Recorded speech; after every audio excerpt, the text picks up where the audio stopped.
All right, welcome back, guys.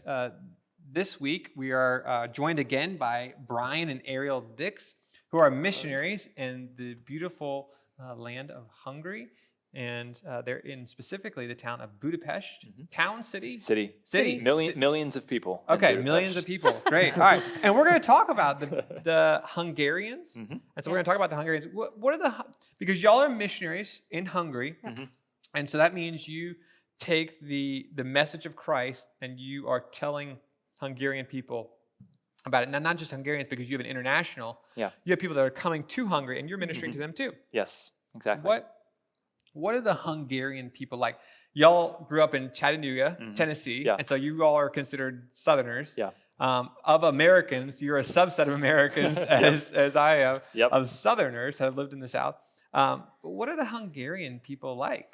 Yeah, so it's difficult because we have, not that much experience. We have a few years of actual physical experience with Hungary. So you never feel like you can completely describe a people group. So, but the short version is, I think some helpful things to know about Hungarians is, generally speaking, Hungarians have what I've learned to call a short outer wall and a very tall inner wall. And what I mean by that is Hungarians are very friendly and open, and that if you have some sort of common ground with them, it's pretty easy to start a relationship with them. However, maybe we're used to, especially in the South, I think, we're used to, after 2 or 3 months, if you have a lot of contact with someone, it's very easy to develop a close relationship over the course of a couple months. It takes years, usually, of that sort of contact and relationship with someone from Hungary to really get into talking about deep life things. Really? They often won't even use the word friend in describing you to someone else for years. I think of Brian's parents actually live in Budapest also. They've been there for almost 12 years now, and it took 5 or 6 years for some of his mom's Hungarian friends to call her friend to someone else. So, and it's not ugly to you or anything. Like I said, they have a short inner wall. They're not cold. They're not unfeeling. Very friendly. But it takes a while for them to open up, and a lot of that is due to their culture. Hungary has history, really. To their history. So Hungarians have a difficult time sometimes with trust and just being open, because throughout their history they've been on the wrong side of a lot of different conflicts. They've had a lot of difficult experiences as a country, as a nation, and so that sometimes translate to taking a while to really get over that inner wall. Okay, cool. Let's maybe talk a minute about something funny, because we're talking Funny is good. Very big. Do they eat breakfast, lunch, and dinner like Americans do? I mean, are they 8 o'clock, noon, 5 o'clock people? It's generally the same. They eat dinner very late. We go to dinner at 6 o'clock. There's no one there. If we, by 8 or 9, the restaurant's full of people. Yeah. So they eat dinner late. And actually, their breakfast is not what we would think of as breakfast either. They eat a lot of times open-faced sandwiches, so like cheeses and meats and things. And so more like a lunch versus breakfast? Yeah, what we would think of as lunch, absolutely, yep. yeah. And then for lunch, a lot of times it's soup or maybe something a little heavier, and then dinner's a more hefty meal. But Okay. Right. Do you guys? I mean, obviously, Hungary is in Europe, and so it's very first world.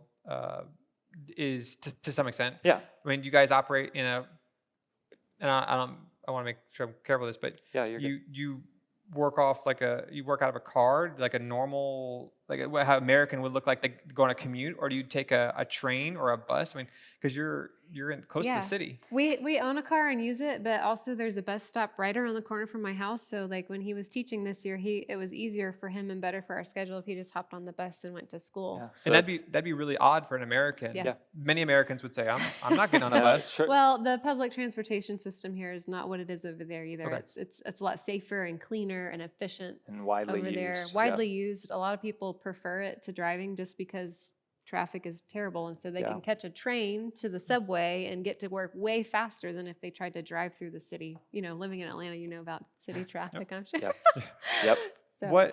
What is the currency called in Hungary? It's the forint. I actually have in my wallet. A forint. So it's not. You're not using. Not on the euro. Okay. Ready? I have This Oh. bill is 20,000. Wow, you're like the wealthiest 20,000 missionary I forints. know. That one's a bit big. What is that worth in American dollars? Right now, $60? Wow, so 2,000. it's difficult to use. Yeah, your 2,000. small, like 500 is the smallest bill.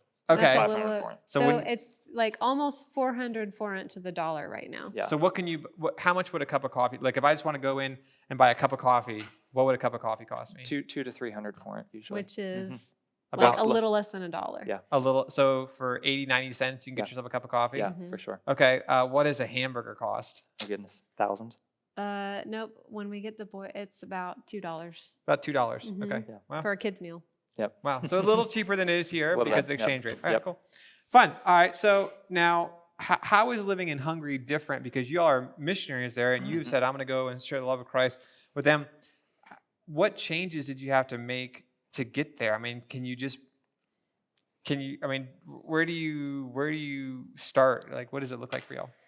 I mean, day-to-day life is pretty similar. Some of the things look different. So, for example, every single house in Hungary has a fenced-in yard. Okay. Fence and a gate. A fence and a Yeah. gate. Wow. Yeah. So as you drive along the road, it's completely walled off. Fence. Okay.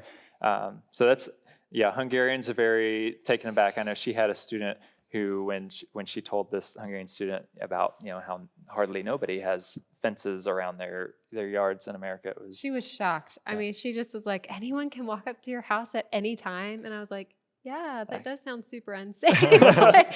So that's one thing we actually like about it because, we can open the doors in the summer, let the boys run outside and not worry about them getting in the street or being in trouble. Speaking of summer, do they utilize air conditioning in Hungary? Not very not much. as much. But Yeah. you have it. We have a couple units in It's one or not two of our central. rooms, but yeah, they don't.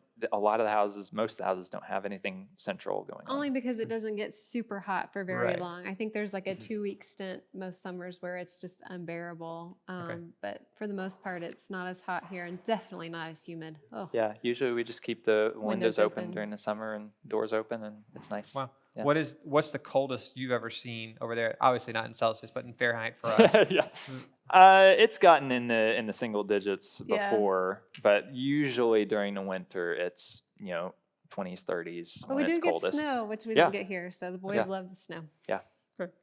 What do you miss about Hungary? Because you've lived there for a couple of years now. Mm-hmm. How many years have you lived there? Oh, so we lived there Total for of 5 because yeah. we lived there for 3 years before, and then we were here for 3 years, and now we've been back for 2. It's a little confusing, Yeah. but we've been there for 5 years total. Yeah. What do you miss? Because you said your heart is in Hungary. Yeah. Yeah. I mean, that's home for you. You Yeah. expressed that your Mhm. kids said, when are we going home to Hungary? Yeah. What do you miss about Hungary when you come back to America? Yeah. Well, I mean, even little things. What do you I mean, yeah, I was gonna say Yeah. obviously, we miss the students there that we have contact with in our Sure. church, but yeah, just like culturally. Just small things like you may not realize this if you haven't been outside of America, but we're loud people. Americans are. And when you live in a place like Europe, especially where the culture is a lot more reserved, Yeah. you can pick out the Americans pretty fast, and it's kind of embarrassing. Yeah, it's So- I miss the quiet. I'm a quiet person by nature, and so A quiet youth It's a pastor. little- The only They one do. in America. they do exist. We miss this sort of laid back culture, and this is really small, but on holidays there, things are closed. Like in America, even on Thanksgiving, stores are open, and to me, it always feels like you're going here. But there, they value okay, stop, take a minute, spend time with your Yeah. family. Grocery stores are closed. Everything's Everything's closed on closed. holidays except for a gas station. And Wow. public transportation, love it. We just love the ability to get around without a car if we want to, and just small things like that. The bakeries. Yeah, I was The gonna say. food. I mean, bakeries are Wow, you like just almost fainted right Oh, there. goodness. You I were mean, so like- excited. They freshly bake pastries every morning at the grocery store. Like you walk in, first thing in the morning, you get your groceries, and you just are confronted by the Yeah. smell of fresh bread. It's just and it's like Starbucks here. There's one every little corner. it's so cheap. It's like 30 cents for it's amazing. Okay, so you are sold on the pastries. I'm sold on the food. All right, I love it. What are the challenges that present themselves to Americans living in Hungary? Obviously, you said we're kind of at a disadvantage.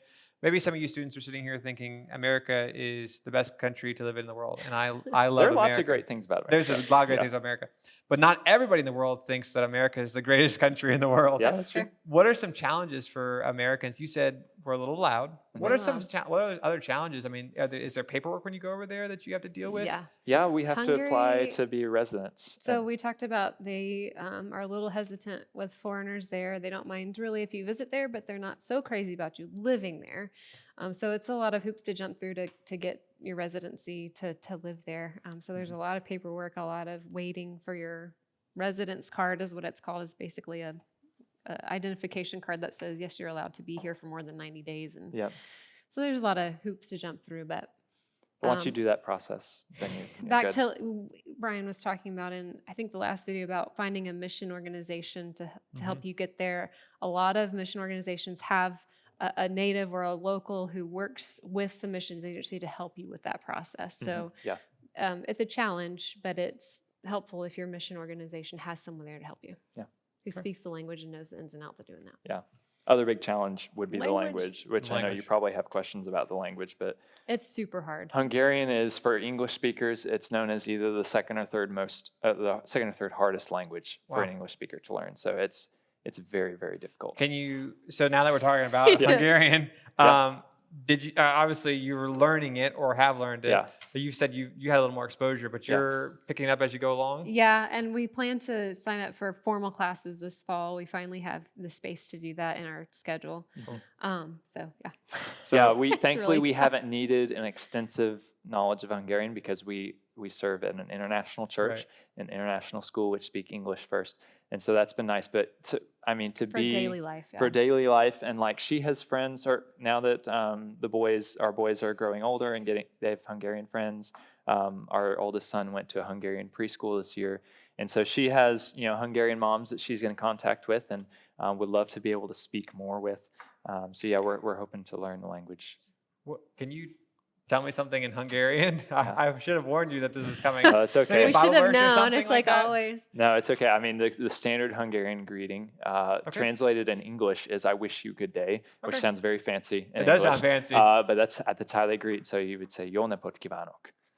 Can you say it again? Yeah, I'll say it slower. Is yo, which is good, napot, which is day, kívánok, I wish you. Okay, now say Yo it. napot kívánok. Wow. Okay. I wish you good day. I wish you and good that's day. the standard. When you pass a Hungarian on the street, do you speak to them like you do in the South? No. No, That's okay. It's another actually cultural very thing. opposite, and especially the older generation. If you Don't make eye contact. you don't even make usually. eye contact with them because it's just culturally not acceptable. Seen as aggressive or any other number of things. Yeah. Okay. But if you're interacting with someone at the store, walking up to the counter, then if there's something going on, then you would say "Yo napot kívánok." Okay. Wow. All right. As we wrap up here, give me just a 30-second snapshot of what is the week in the life of missionary look like. And I'm sure as being a pastor, every week looks different. People ask me, what do you do all Yeah. week? Different every week. It depends on the week. But what does your week look like? Well, So- I'll let you. So we described it a little bit. I don't know if it was this video or the last, but it also depends on what you're there for.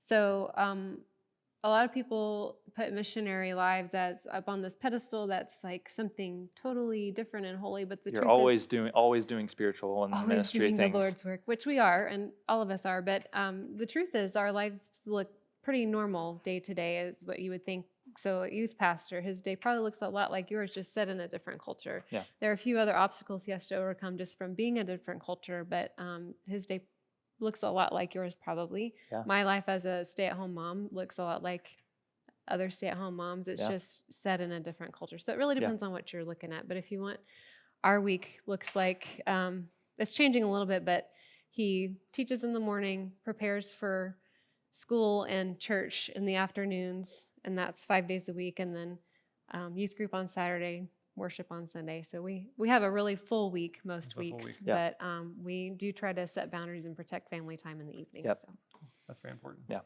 All right, guys. Well, appreciate you being here. Next week, students, is our last week interviewing the Dixes, and we'll be talking about Ukraine and their very personal intimacy to that conflict.